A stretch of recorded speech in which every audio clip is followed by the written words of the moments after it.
بسم اللہ الرحمن الرحیم۔ السلام علیکم ناظرین، دنیا نیوز پر آپ دیکھ رہے ہیں پروگرام نقطہ نظر۔ میں ہوں آپ کا میزبان محمد اسمہ جامی۔ اسلام آباد اسٹوڈیو سے آج جوائن کریں گے جناب مجیب الرحمان شامی صاحب۔ وزیر اعظم جناب شہباز شریف صاحب کی الوداعی ملاقاتیں، آج جی ایچ کیو میں بھی گئے الوداعی، ان کی ملاقات تھی چیف آف آرمی سٹاف سے، صحافیوں سے بھی آج ملے ہیں، سینئر صحافیوں سے، اور کیا حال دل سناتے ہیں۔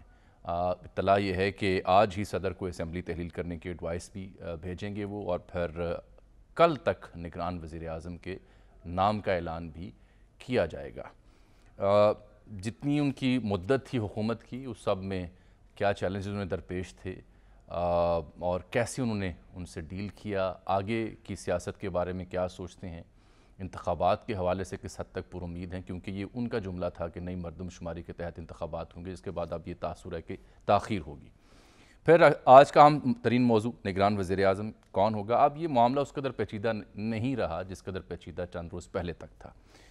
پروگرام میں بھی ہم اپنے ویلاگز میں بھی بار بار نشاندہی کر رہے تھے، اور رانا ثناء اللہ کی گفتگو سے بھی تاثر ابھرا ہے کہ یہ کوئی ماہر معیشت ہی ہو سکتا ہے۔ کئی ایک نام گردش میں ہیں، فواد حسن فواد صاحب بالخصوص، اور حفیظ شیخ صاحب۔ جسٹس رمدے صاحب کا نام بھی لیا جا رہا ہے، اور جسٹس باقر نجفی کا بھی، جلیل عباس جیلانی صاحب جو امبیسڈر بھی رہ چکے ہیں، ان کا نام بھی گردش میں ہے۔ کل البتہ تصدیق ہو جائے گی۔ نگران جو سیٹ اپ آئے گا، اس کا مینڈیٹ کیا ہوگا، مدت کتنی ہوگی، یہ بھی اہم سوال ہیں۔ اور پھر آخر میں ہم بات کریں گے جناب عمران خان صاحب کی۔ اڈیالہ منتقلی کے لیے درخواست انہوں نے دائر کی، اور جو ٹرائل کورٹ نے سزا دی ہے اس کے خلاف بھی اسلام آباد ہائی کورٹ میں انہوں نے اپیل دائر کر دی ہے۔ بینچ بن گیا ہے جو کل سے سماعت کرے گا۔ 3 وکلاء کو عمران خان صاحب سے ملنے کی اجازت دی ہے اسلام آباد ہائی کورٹ نے۔ پاکستان تحریک انصاف نے البتہ ایک اہم فیصلہ کیا ہے کہ جی تا حیات پارٹی چیئرمین رہیں گے جناب عمران خان صاحب۔ تو شامی صاحب، آج آپ اسلام آباد میں ہیں، وزیر اعظم سے آپ کی ملاقات ہوئی ہے، الوداعی ملاقاتیں ہیں ان کی بحیثیت وزیر اعظم، باقی تو وہ ملتے رہیں گے، تو کیا حال دل وہ سناتے ہیں آپ کو؟ کیسا رہا ان کا یہ دور بحیثیت وزیر اعظم پاکستان؟ دیکھیے، آج وزیر اعظم شہباز شریف صاحب سے ملاقات تھی مختلف میڈیا تنظیمیں جو ہیں ان کے نمائندوں کی۔ ٹھیک۔ اس میں اے پی N S, P be a, C P N ای اور دوسری تنظیمیں جو ہیں ان کے لوگ شامل تھے، اور وہ سب جو ہیں انہوں نے ان کا شکریہ ادا کیا، اور جو 1 سال جو بھی سرگرمی رہی، جس طریقے سے وزیر اعظم نے ایک بڑی بھاگ دوڑ کی، محنت کی، پاکستان کو ڈیفالٹ ہونے سے بچایا، اور مستقبل کی تعمیر جو ہے اس میں بھی بڑی بنیاد رکھ دی۔ اچھا، جو ایک انویسٹمنٹ کونسل بنائی ہے، سول اور ملٹری لیڈرشپ، مرکز اور انویسٹمنٹ کونسل، مرکز اور صوبائی قیادتیں سارے مل کر بیٹھیں گے اور فیسیلیٹیٹ کریں گے انویسٹرز کو، اور پھر زراعت کے شعبے میں، معدنیات کے شعبے میں، مطلب ایک بڑی برق رفتاری سے بہت سے کام کیے گئے، اور مشکلات اپنی جگہ رہیں۔ بہرحال تو ایک یہ ملاقات تھی، اور پھر اپنے کچھ مسائل تھے ان کا بھی ذکر تھا۔ تو جو پیمرا آرڈیننس یا وہ پیمرا تو آج ترمیمی پھر بھی بل جو ہے، صحافی مطالبہ کر رہے تھے کہ اسے واپس نہ لیں، پیش کریں اسے جانے سے پہلے۔ وہ انہوں نے، مریم اورنگزیب نے واپس لے لیا، کیونکہ اس پہ کچھ بیجا سی تنقید ہوئی، بعض ہمارے بھائی جو ہیں زیادہ جذباتی ہو گئے، کچھ جزوی اختلاف جو ہے اس کو بڑھا دیا گیا، تو وہ انہوں نے اس کو واپس لینے کا اعلان کر دیا۔ تو اس پر آج ہمارا جو اجلاس ہوا، میاں عامر محمود صاحب نے بھی، اور میر ابراہیم رحمان صاحب نے بھی، شکیل مسعود صاحب نے بھی، اور خود میں نے بھی، اور سید سرمد علی صاحب نے بھی، اعجاز الحق صاحب نے بھی، سب نے یہ درخواست کی کہ یہ جو بل ہے یہ دوبارہ پیش کیا جائے سینٹ میں، اسے منظور کرایا جائے، کیونکہ یہ میڈیا آرگنائزیشن کے ساتھ صلاح مشورے کے بعد اس کو یعنی بنایا گیا ہے۔ اس میں کچھ ایک آدھ بات سے اختلاف ہو سکتا ہے، لیکن بڑی اچھی ترمیمات اس میں کی گئی تھیں، اور میڈیا ورکرز جو ہیں ان کی جو سیلریز ہیں اس کو یقینی بنایا گیا تھا، ان کی ادائیگی کو۔ اس طرح پیمرا کے چیئرمین جو ہیں ان کے اختیارات کم کیے گئے تھے، اور پھر